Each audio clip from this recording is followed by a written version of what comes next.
If you have a website where your customers need to have details about the photos and images they are viewing on your site, you could copy the file name into the caption field of all your images. Unfortunately, you'll have to spend hours performing this update manually in WordPress Media Library, as WordPress doesn't allow us to do it in bulk. That's why, in this video, we want to show you how to set the file name as caption for all your images.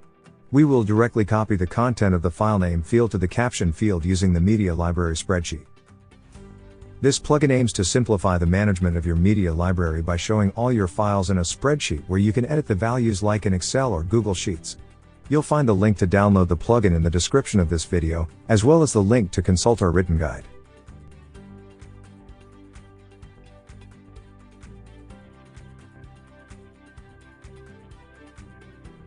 Before editing the images, we have to filter them all, since the spreadsheet will show all types of files, such as videos, images, zip, audios, etc., and it is necessary to search only for the images, since they will be the ones we'll edit. To do this, we'll open the search tool. Once the tool is open, enable the advanced filters.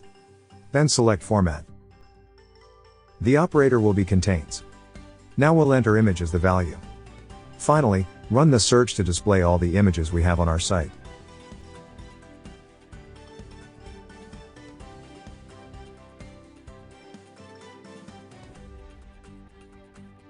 Once all the images have been filtered, let's set the file name as caption for all of them.